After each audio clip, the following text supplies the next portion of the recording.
Wow, ang dami puting bato. Shit, nagkalat. Sayang mo lang kung dilang plastic. Oh.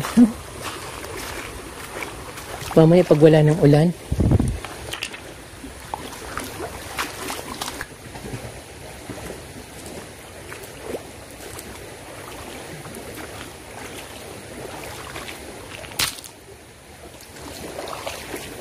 So dyan sa white sand na yan, white rock stone na yan, gusto kong lagyan ng coffee table para pag may tambay, para may tambayan ako, then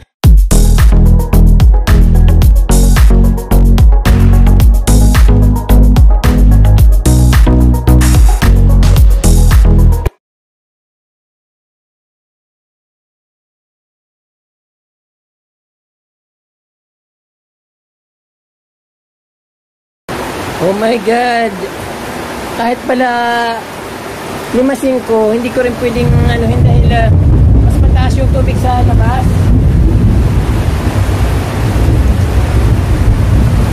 Taas ng tubig sa labas, mas mataas sa labas. Ay pumapasok dito. Galing na yata ito sa ilog. Grabe ang baha. Ngayon lang ako naka-experience ito dito kasi ewan ko, basta ngayon ko lang ito naranasan dito.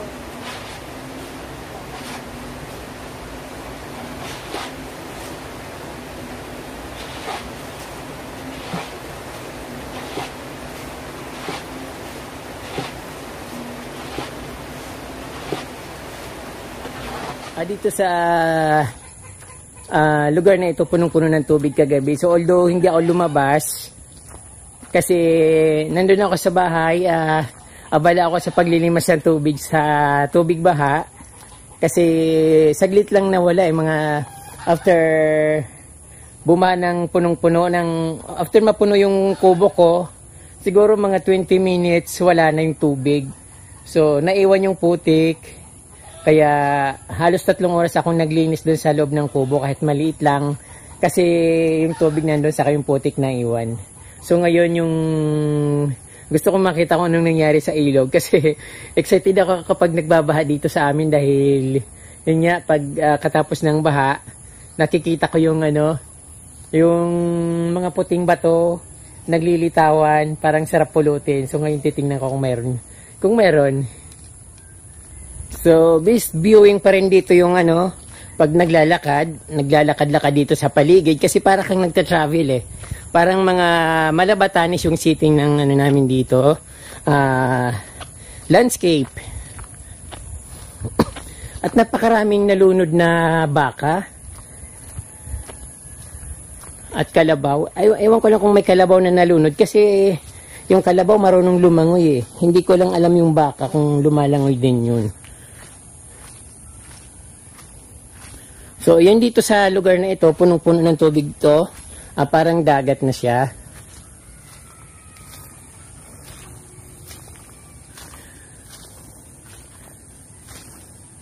Ay, ano ba yan? Puro putik.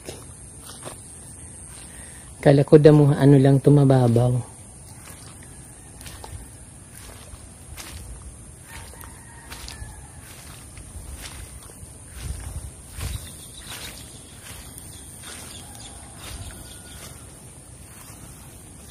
Ay, sit yung chinilas ko, lumabog na.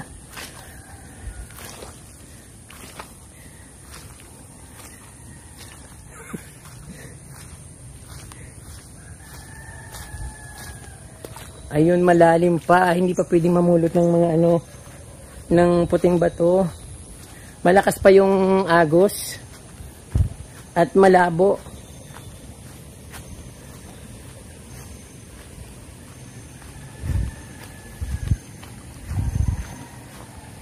Pero dito, nagkalat yung puting bato dito sa damuhan.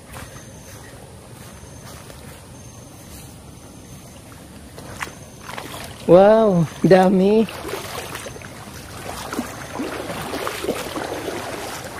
Pag humupa ng konti,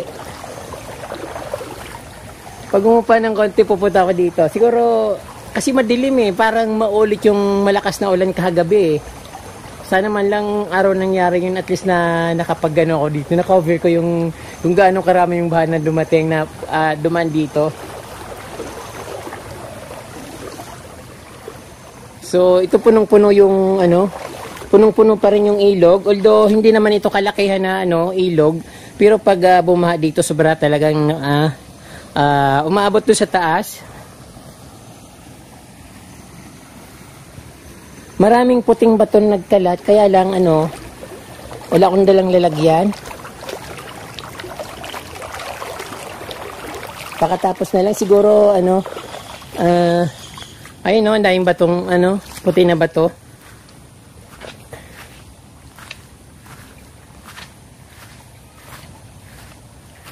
Siguro mamaya ulan pa ng malakas. Pero sayang naman ito, ang dami oh.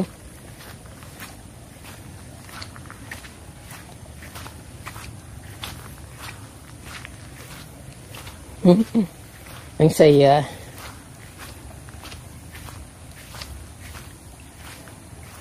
Kahit hindi na pumunta sa sa mismong tubig, dito lang sa damuhan nagkalat na yung mga puting bato kasi maraming puting bato dito. So yung maliwanag na yung Mount Isarog, ayun yung nakikitang kulay blue. Then siyempre dito sa maaliwalas yung dating, although madilim pa rin talaga. So nagbabadya pa rin yung malakas na ulan.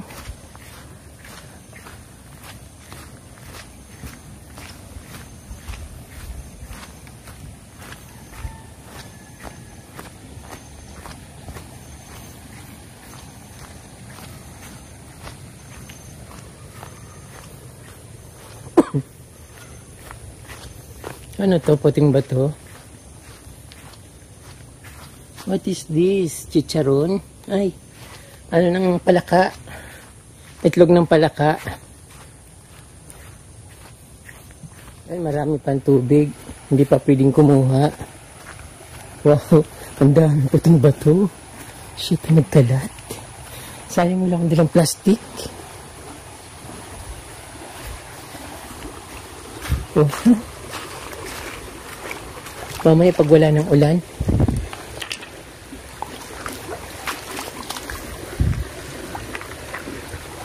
Ang dami. Swerte na to.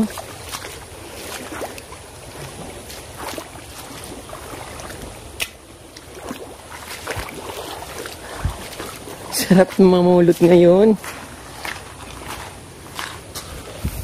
Babalikan ko ito mamaya. Dami. Dapat marami akong lalagyan.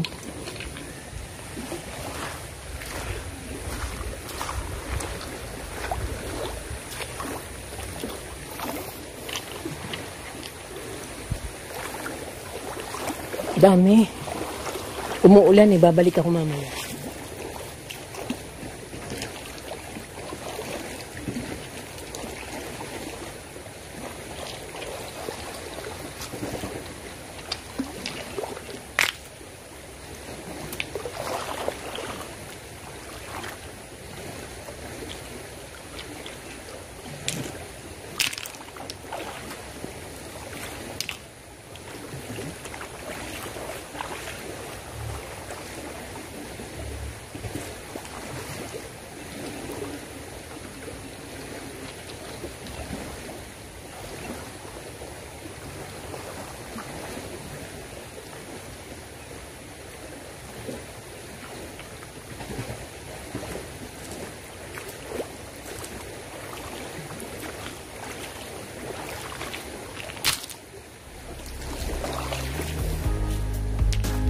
Nakaka-from dyan na yung puting bato.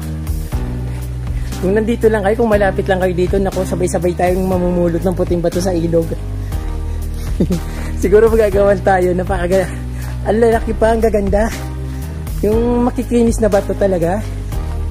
Babalikan ko yung mamay kasi umuulan. At akihin na naman ako ng hika nito, naambon na naman ako.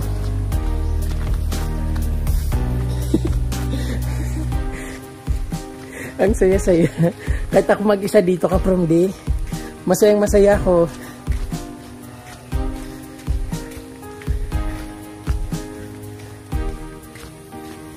Siguro mas lalong masaya kung mas marami kung siguro kung ilan yung mga namumulot ng puting bato. Kaso lang dito, paunahan kami. Pag tatamad-tamad ka, walang matitira sa'yo. Kasi minsan, mayroon na rin hindi nila ako namumulot dito. Halos lahat ng mga nagpa-plant, mga plantito dito, plantito at plantita, namumulot na rin ng bato. So, hindi lang ako. So, at least alam ko na kung saan ako pupunta mamaya.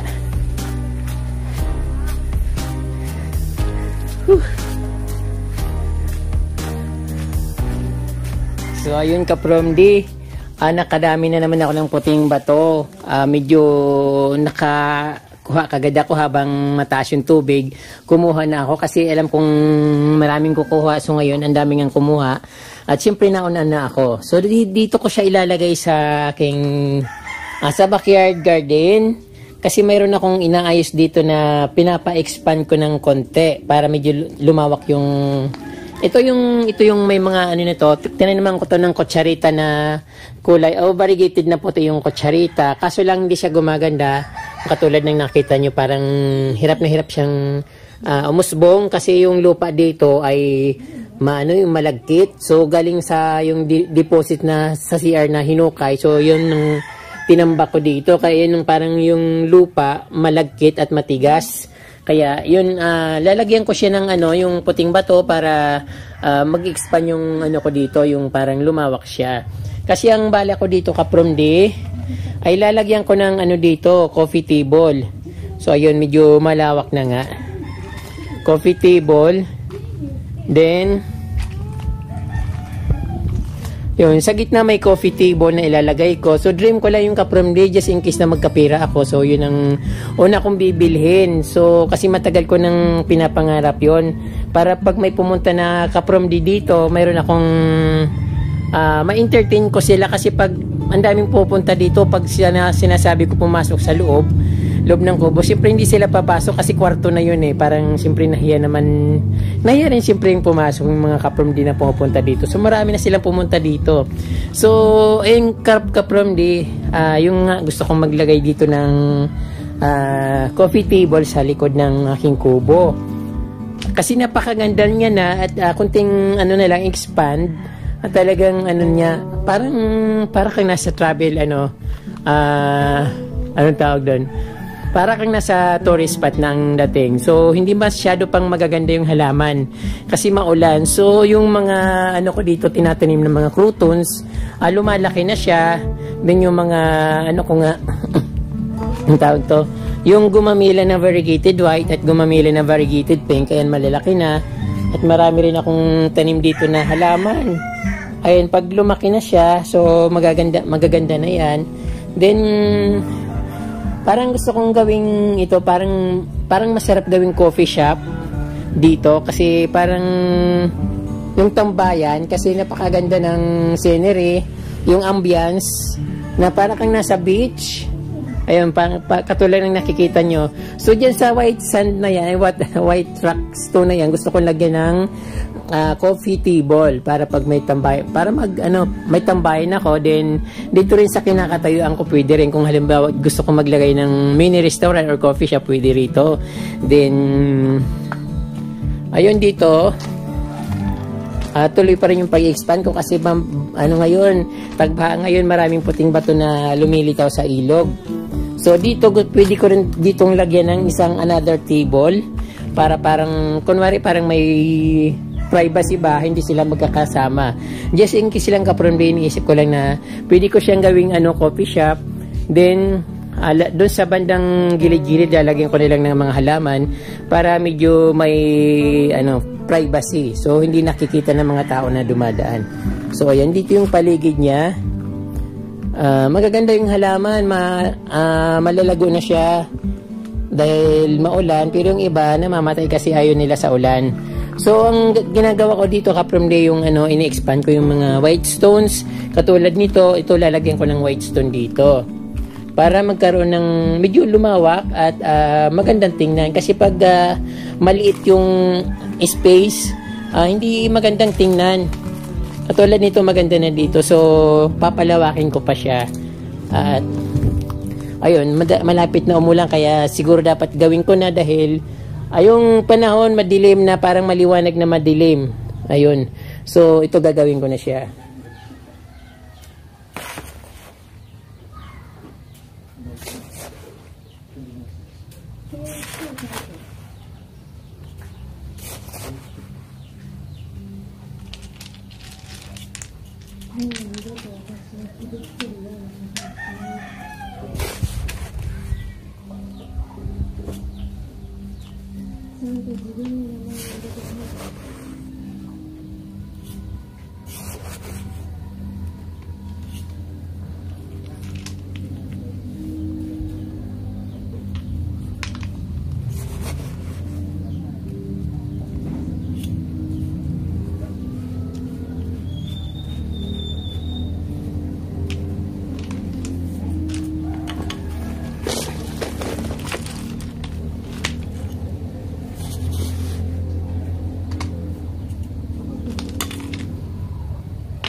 Lumalamig na ka-from di. Uulan na. Kailangan tapos ito.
po muna kapramdi yung nagawa ko dito kasi malakas ang ulan dito, walang tigil, araw-araw umuulan.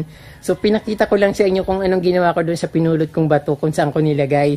Kaya ayun, nagkakaroon akong idea kasi habang tumatagal, palawak ng palawak yung mga puting bato ko dito. At syempre, paganda ng paganda yung ambience, naisip ko na maglagay ng coffee shop dito. So, another idea dito sa aking garden. At sana nakakakuha din kayo ng idea sa ginagawa ko. At ayun po.